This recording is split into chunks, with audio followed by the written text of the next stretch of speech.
Starting a recording. As I mentioned previously in the overview of ARC, where you start depends on where you left off. So for recording, we want to be in the Start Recording tab. What this will bring you to is to the list of study types that are appropriate for the amplifier that you have. I have Start Clinical EEG, Start ICU EEG, and Start LTM EEG because I have an Essentia amplifier hooked up. If I were to switch those and instead plug in the Apollo amplifier, what you will see is the study types that are appropriate for the Apollo amplifier. Apollo amplifier can record all the same ones as the Essentia, the Start Clinical EEG, Start ICU EEG, Start LTM EEG, but it can also record the ambulatory EEG. So you see the options on the ambulatory to the left there. Now, before we start a study, we'll start a clinical EEG just to keep it simple. But before we do that, I want to go through some of the other things that appear on the Start Recording tab.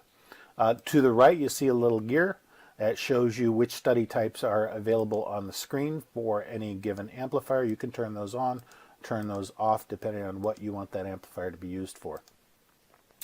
And then to the left of that, we have the Append to Last Recording selection, and that would be if you ended a study but you wanted to add to that study and add additional parts to the study. Let's say a study was interrupted and you want to restart it.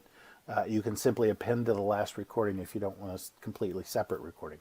You can also, to the right of that, select a recording to append to. So for instance, you did a study earlier in the day, you want to add to that one, but you recorded something in between. You simply select the recording to append to, and you can highlight a study and append to that study. Now, we're not going to do that right now. We'll just go ahead and start a clinical EEG.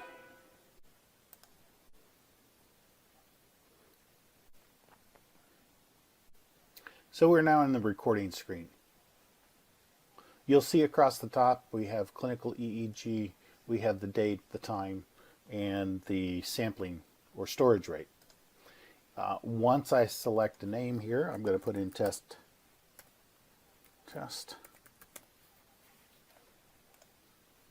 You'll see that the patient name also appears in the taskbar. To the right of that, of course, is the Cadwell logo and the help menus that you saw before: minimize, maximize, and close windows.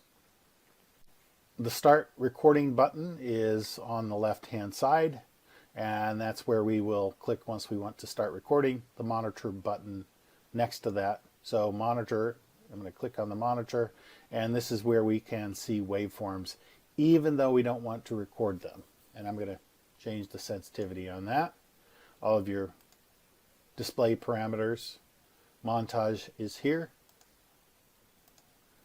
Sensitivity, high cut filter, low cut filter, notch, and paper speed are all here. Above that, if I were to click the stop monitoring, it would stop monitoring. I'm going to leave it on for now. And march across the top here, check impedance. And I'm going to close that. We do a calibration.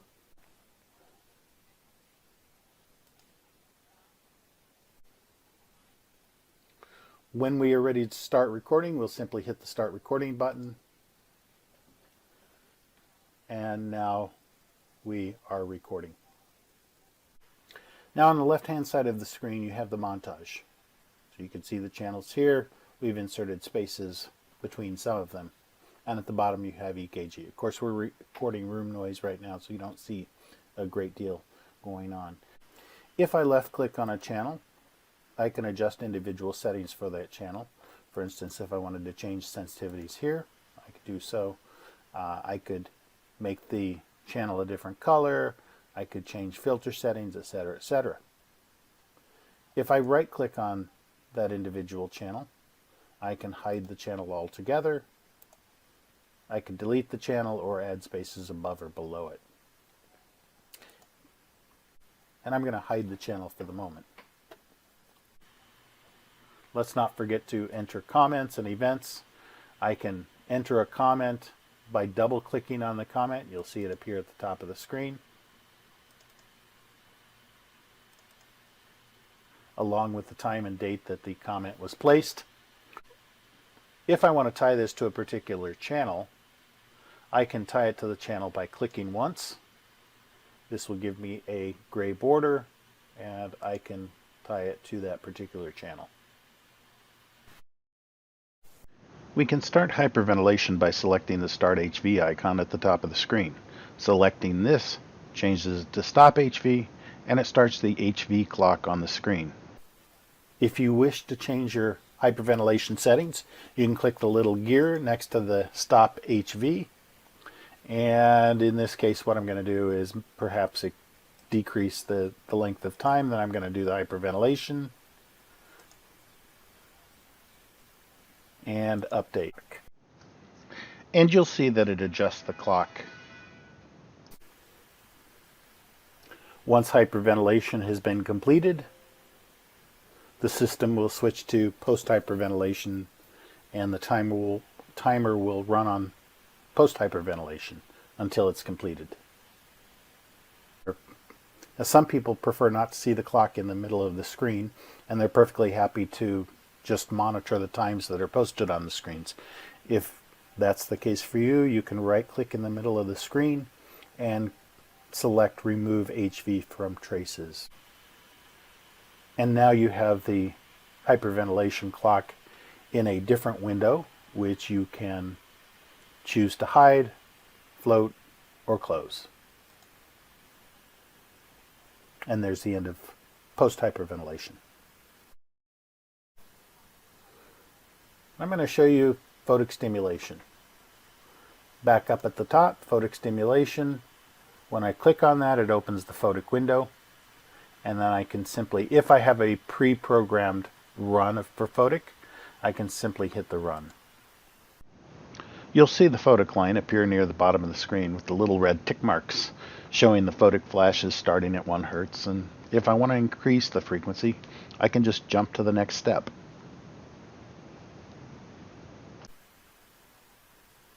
And I'm going to bump it up again.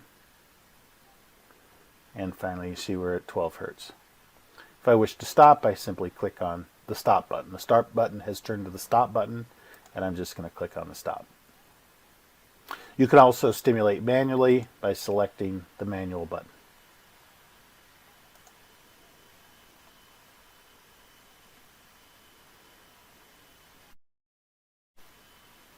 Now, to the right of the Photic button is the full screen, so you can do full screen, or you can do a split view if you want to display review on one side and you want to see the live on the other side.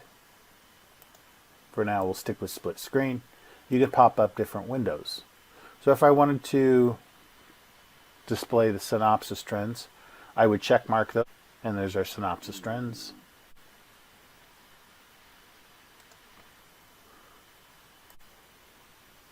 Synopsis detections, associated documents, persist, review video, live video, Photic, hyperventilation.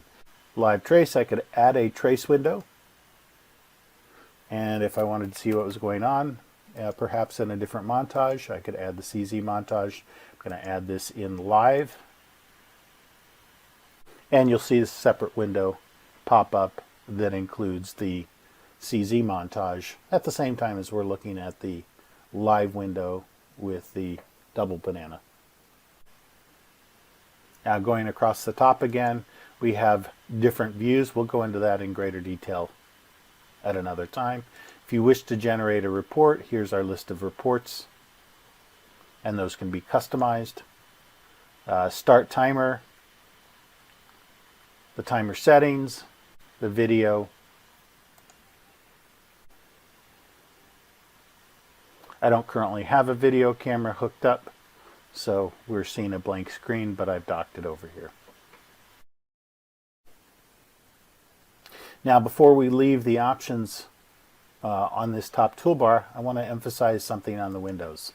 As we add windows, the windows can be pretty much added anywhere. So for instance, if I wanted to add a review window, I can place that review window almost anywhere on the screen. You'll see when I click and grab the top part of the window, a number of icons show up. So here in the middle, I can drop it on the bottom. I could drop it on the top. You'll see the little monitor showing the different arrows as to where I could drop it off. I could drop it on the left side, or I could drop it on the right side. Now, one of the things that's different on the right side, of course, I have another window open, and those can interact as well. So if I want to simply drop it underneath another window, I can do that as well. And then finally, let's finish our discussion of the top toolbar. On the right, we'll see the monitor size. This is where we manage the monitor. So right now I'm working with a 15.4-inch laptop, and you can see that I'm displaying this at 30 millimeters per second paper speed. If I switch to uncalibrated, an uncalibrated screen will now give me a 10-second page. And I'll switch it back. To the right of that is the user login. So if I wanted to see who the user is, I can simply look at it. Or if I want to switch users, I can select a different user. To the right of that is a lock, so that I can lock certain things on the screen.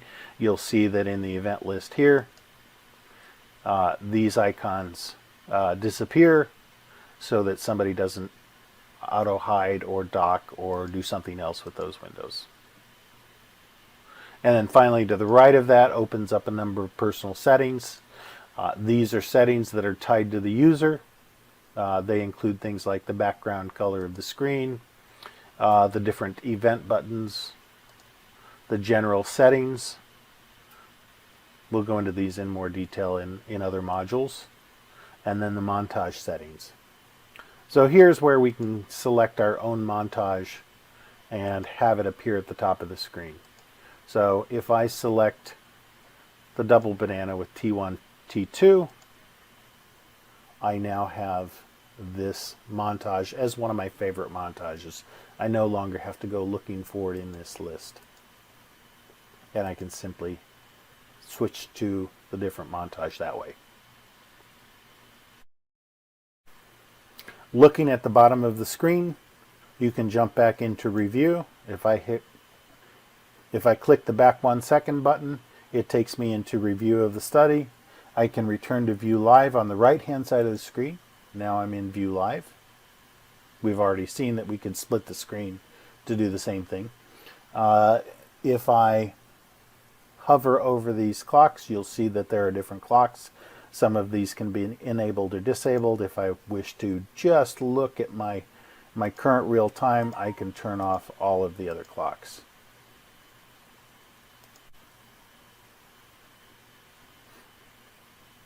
And then finally, you'll see the timeline with all of the events for all the different things that occurred. Photic stimulation, hyperventilation, etc. Now when we're done recording, we can simply hit the stop button, and that will stop the recording. And then we can turn to the close window button. Are you sure you want to close the recording? Yes. And I'm going to mark this with the status of ready to be read.